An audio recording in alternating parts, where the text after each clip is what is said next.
9 de la mañana en punto, nos metemos en otros temas de actualidad. ¿Cómo estamos percibiendo los uruguayos el impacto que tuvo la pandemia de COVID-19 en nuestro país a 2 años de que comenzó? Bueno, una encuesta encargada por Naciones Unidas en nuestro país relevó información al respecto y para conocer todos los detalles recibimos esta mañana a Pablo Ruiz, coordinador residente de ONU Uruguay. Bienvenido, ¿cómo anda? Gracias. Bueno, ya algunos de los datos se conocieron en días anteriores. Puntualmente desde ONU, ¿les sorprendió algún dato en particular? Bueno, digamos que observamos con preocupación los datos de salud mental, ¿no? En el sentido en que siempre es uno de los temas menos estudiados o menos conocidos y para nosotros era importante entender esa dimensión en nuestras conversaciones con el gobierno, más allá de lo económico o el empleo, que tenemos más datos, que hay más información. Esa fue una dimensión donde los resultados nos preocuparon un poquito más. Ahora, el 62% dice de sentirse igual que feliz que previo a la pandemia. Lo que preocupa es ese 30% que han detectado en esa franja. Bueno, cuando hablamos de la encuesta es justamente para comparar cómo era antes de la pandemia y cómo estamos hoy. Y lo que vemos es que hay un porcentaje de la población que se ha recuperado, dependiendo de cómo lo queramos mirar, pues el 60, el 70%, un poquito más. Pero hay gente que se ha quedado atrás, ya sea de manera económica o de otra manera. Y evidentemente lo que todos podíamos predecir, que era un impacto muy grande en salud mental, en lo emocional, con todo el trauma y el dolor de la pandemia, pues estas cifras muestran que la percepción de los uruguayos en ese sentido pues, es complicada, ¿no? Un 30%, que incluso es casi un 40% para las personas mayores de 60 años. Ahí está, los mayores de 60 fueron el sector de la población más afectado en cuanto a salud mental en la pandemia. ¿Se pudieron estudiar las causas o qué provoca eso en ese sector de la población? En realidad el 40% es la gente que se declara estar menos feliz. Hacemos otras preguntas sobre salud mental, preguntamos, por ejemplo, si ha habido un cambio en la salud mental o en el comportamiento de los chicos durante el periodo que no hubo escuelas. Casi la mitad de los padres dicen que han visto un cambio en el comportamiento de los chicos. Ya de manera más general, sobre el último año, la gente también reporta cambios en los hábitos alimenticios, más del 20% de algún miembro del hogar. Un 12% directamente manifiesta un impacto en salud mental en alguien de la familia, que es muchísimo. Y también algunos en el consumo de algunas sustancias, un poquito menos del 10%. Es decir, que los impactos son grandes, no tenemos todavía toda la información para explicar muchas de esas cosas, pero creo que nos ayudan a mostrar que es un tema que tenemos que tratar de entender mejor, porque bueno, la mente humana es siempre compleja, pero tratar de entender esa dimensión emocional, humana, es muy importante, porque no simplemente digamos, es la dimensión económica, ¿no? Sí. Los temas... Bueno, pero le quería preguntar justamente esto, ¿cómo se vincula con las preguntas que hicieron en cuanto a la percepción de la economía, de las familias? ¿Qué resultados obtuvieron allí? ¿Y cómo se vincula eso también, por ejemplo, con la salud mental, no? Bueno, son dos cosas diferentes, en el sentido en que no necesariamente los que van bien económicamente están No, pero bueno, en esa percepción de deterioro de la felicidad en general, después de la pandemia, el factor económico o sentirse con inseguridad alimentaria, que también lo relevaron, puede tener un rol, ¿no? No, particularmente yo diría, tenemos que investigar más, pero sobre la parte de inseguridad alimentaria sí hay un 12% de los uruguayos que declara que tuvo algunos problemas para procurarse alimentos a lo largo del último año. Algunos dicen que algunas veces, otros dicen que muchas veces incluso, ¿no? Entonces, ese porcentaje de ese 12% es un porcentaje, digamos, que vive una situación muy complicada. Es parecido al porcentaje de personas que declaran que su situación económica es mala o muy mala. Por tanto, hay grupos que se están quedando un poquito atrás en esa recuperación y que requieren probablemente políticas más focalizadas, ¿no? Ya el tema de salud mental es más complejo, nosotros somos muy prudentes ahí porque hay muchos casos distintos dentro de eso. Entonces, sobre qué es lo que explica, digamos, ese cambio de salud mental, más allá de la pandemia, qué es lo que responde la gente, ¿no? Que dice que la pandemia es la principal responsable, todavía queremos ser un poco prudentes en las interpretaciones. Ahora, Ruiz, teniendo en cuenta ese aspecto, ¿no? de la situación económica antes y después, qué pasó con la pandemia, las cuestiones de acceder a comidas todos los días, ¿cómo fue la encuesta? ¿A qué tipo de personas? ¿En qué barrios? ¿Cómo determinaron esos sectores? Bueno, la encuesta la hizo una firma que se llama Opción, que seguramente ustedes conocen, que es bastante conocida en Uruguay. Entrevistó a unas 1.200 personas y tiene representatividad a escala nacional. Es una encuesta que de alguna manera está pensada para que refleje la opinión de sectores los más vulnerables, sí, diferentes medios, segmentos altos, económicos, diferentes edades, diferentes grupos étnicos, un equilibrio, digamos, hombre-mujer. Entonces, bueno, diferentes regiones también. Entonces, permite hacer análisis mucho más afinados. Y hay temas, por ejemplo, como la seguridad, donde se ve una gran diferencia entre la percepción de los hombres y las mujeres. En este tema que mencionabas de la inseguridad alimentaria, por ejemplo, la situación de los afros es más complicada. Entonces ya uno puede ir afinando el análisis y queremos seguirlo haciendo junto con otros datos, ¿no? Porque la percepción es una mirada, hay que tener también los datos, digamos, duros que ya existen y con esas diferentes perspectivas. Contraponerlos. Sí, contraponerlos y le van dando una idea. ¿Y así coinciden en algo? No, coinciden en bastantes cosas. Por poner un ejemplo, en seguridad lo que vemos ahí es que hay un porcentaje latente grande, casi la mitad, que dicen que no han denunciado el delito del que fueron víctima o nunca o en algunas ocasiones. Es decir, hay una mitad de las personas que no han denunciado. Por tanto, cuando miramos las denuncias, estamos viendo solo una parte de la foto, ¿no? Entonces, pero bueno, ahí se puede ver con un poco más de datos un el subregistro que hay. Claro. ¿no? Claro. Estas encuestas ayudan a ver cosas que ese tipo de datos no dan, ¿no? Entonces hay que ir mirando las dos cosas. Por ejemplo, cuando miramos cómo ve la gente la vacunación de los jóvenes, está muy bien. De hecho, en la encuesta se muestra que hay confianza en datos sanitarios, hay confianza en la vacunación, pero bueno, el dato más importante es si la gente se va a vacunar, de manera que si uno ve que la gente se está vacunando en proporciones grandes es mucho más importante que lo que diga una encuesta. Claro, claro. Depende también de la variable que se esté estudiando. En cuanto a la seguridad, me llamó la atención cómo, si bien los hombres son en mayor medida víctimas de la delincuencia o la inseguridad, las mujeres se perciben como mucho más inseguras que los hombres. ¿Qué fue lo que investigaron allí? Bueno, es muy sorprendente el resultado, porque efectivamente uno pensaría que si uno es más víctima de ciertos delitos, percibe el riesgo y la seguridad de una manera distinta y más favorable, ¿no? Pero lo que ocurre es que las mujeres, a pesar de que declaran en la encuesta ser víctimas en menor proporción que los hombres de los delitos por los que le preguntamos, se sienten más inseguras y mucho más inseguras caminando por la noche. Por ejemplo, la mitad de las mujeres declaran que se sienten inseguras por la noche. Son más las que declaran que se sienten inseguras que las que se sienten seguras. Y sin embargo, si uno mira a los hombres, pues uno diría que 3 de cada 4 se sienten seguros. Es decir, que es una foto muy diferente.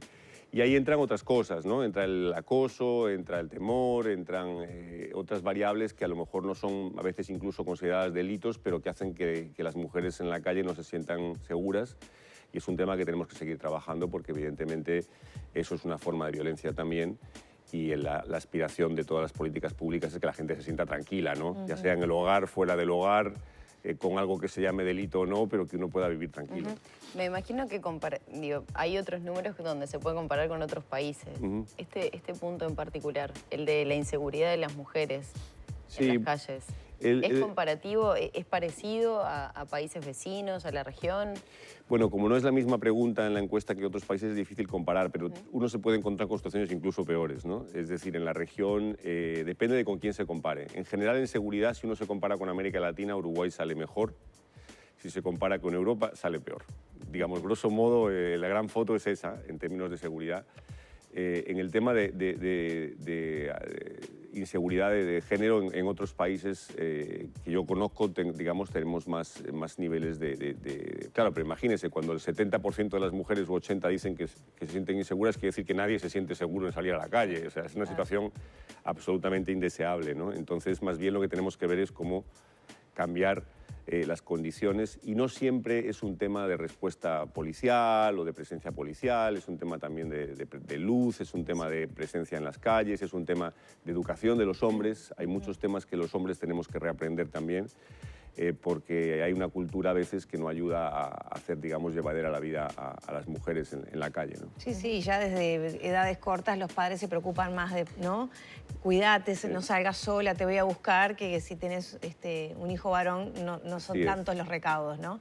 Me gustaría volver sobre el tema educativo porque la percepción de deterioro de la situación en general es más marcada en los hogares con niveles educativos y socioeconómicos más bajos. Perdón, la pregunta. La percepción de deterioro de la economía y de que ahora están peor que antes de la pandemia se da más marcado en los hogares donde sus componentes tienen menor nivel educativo y socioeconómico. Así es. En la encuesta en general, las personas que tienen una situación económica más cómoda, digamos más alta, son más optimistas con respecto a la mejora desde antes de la pandemia y en proporciones muy significativas. Prácticamente la mitad piensan que la cosa mejoró en grupos económicos altos y en el caso de los grupos económicos más bajos eso puede llegar al 20% o incluso por debajo. Es decir, la visión de cómo va, si mejora o no y cómo va la economía es muy diferente por grupos socioeconómicos y es una lectura importante también a la hora de pensar en las respuestas, ¿no? Pasa mucho en este tipo de procesos de recuperación, no solamente en Uruguay, que aunque el PIB se recupere, no necesariamente la gente que ha sufrido con la pandemia se sube al tren de la recuperación. Entonces hay grupos que se quedan atrás y cómo integrar esos grupos, cómo tener respuestas para poderlos sumar al proceso de desarrollo, que en Uruguay nosotros pensamos que es un país que está listo a pegar ese salto, pero para pegar ese salto no puede dejar grupos atrás y ese es el gran desafío y también estas cifras vienen para ayudar a dar esa mirada, que no se queden chicos atrás en la educación, que no se queden personas, digamos, con situaciones emocionales sin acompañamiento y que a nivel socioeconómico podamos integrar o alimentario, asegurarnos que nadie pase hambre en el país, por ejemplo. Entonces, esa es un poco la idea. Hablando de la percepción de los aprendizajes, la virtualidad hizo que en muchos hogares se entendiera que no se aprendía tanto. Si no me equivoco, más de un 70% decía que en esa virtualidad la falta de atención, el tal vez no poder estar en un contacto permanente con los niños provocó una falta de aprendizaje. ¿Cuáles fueron esas respuestas y cómo se pueden analizar también dependiendo de los estratos, ¿no? Bueno, a mí como padre, cuando leí los resultados no me sorprendió, porque yo, aunque no fui entrevistado, creo que compartiría los resultados que se dieron y es que los padres perciben que la educación virtual no es igual que la presencial, por muchos motivos, ¿no? Entonces eso creo que es un dato muy fuerte en la encuesta y lo mismo la gente reporta que cuando los hijos volvieron a la escuela, muchos de los problemas que, digamos, que mencionamos antes de cambios de comportamiento, de salud mental, etcétera, mejoraron. Es decir, la vuelta a las escuelas fue una gran noticia. Es difícil saber cuál es el impacto todavía y cuánto hay que recuperar ahí, pero eso es una cosa bien positiva. Pero evidentemente hubo grupos que tampoco en la virtualidad pudieron ni siquiera seguir esas clases. Según nuestros datos, más o menos casi el 80% pudo con regularidad seguir clases con virtualidad, que es mucho comparado con la región, muchísimo, es un porcentaje muy elevado. Pero hubo un 10% que o nunca se conectó, que era más o menos el 5%, o casi nunca. O sea, hubo un 10% que se quedó por fuera. Igual hay que también mirar muy bien ese colectivo porque es gente que se ha podido descabalgar, digamos, del proceso educativo y que eso tiene toda una serie de implicaciones para ellos y para la sociedad que hay que también seguir atendiendo. Pero uno podría decir que la vuelta a las clases fue positiva, o por lo menos así la perciben los padres, y que también fue beneficiosa desde un punto de vista de salud mental y de recuperación, digamos, de la actividad social, ¿no? En base a estos datos, ¿ONU tiene una valoración general de cómo Uruguay manejó la pandemia? Sí, nosotros, a ver, no solamente con estos datos, ¿no? Porque venimos trabajando somos 15 agencias de la ONU en el país, que venimos trabajando con diferentes ministerios y a lo largo de todo el proceso de recuperación. En general, la mirada que tenemos nosotros es que Uruguay es un país que ha manejado bastante bien la pandemia, sabiendo que era algo muy difícil de manejar, porque no teníamos suficiente información, porque la ciencia no tenía la claridad de cuál era la amenaza que estábamos enfrentando. Entonces, si nosotros miramos, por ejemplo, en las vacunas, fue un país que rápidamente consiguió vacunar a la mayor parte de su población. A nivel económico ha conseguido recuperar bastante. 3 de cada 4 personas declaran que están igual o mejor que antes de la pandemia. Y ha habido confianza social de la población pues, en las vacunas, en los datos sanitarios. Entonces, desde muchos puntos de vista consideramos que se han hecho bastante bien las cosas, Pero sí pensamos que, uno, la recuperación implica esa mirada más integral y ese esfuerzo con algunos grupos, pero también es clave para el salto al desarrollo de Uruguay. O sea, no se puede salir en falso de este proceso, hay que salir, digamos, bien, y hay que aprender las lecciones para que si se vuelve a dar otra pandemia, o lamentablemente no hemos totalmente terminado con esta pandemia tampoco, tengamos las lecciones aprendidas para poder responder mejor. Pero de grosso modo diríamos que Uruguay se considera un buen ejemplo, y también, perdón que no lo mencioné, por la importancia de la ciencia, porque es un país donde hubo un grupo asesor, porque es un país... Quería preguntarte, ¿el hecho cómo venía Uruguay antes de la pandemia hizo que se pudiera enfrentar de esta manera? Sí, con capacitación en ciencia, con un plan Ceibal, tal vez con un sistema de salud ya fortalecido. Sin duda, los países que han apostado más por lo público han tenido más herramientas para responder.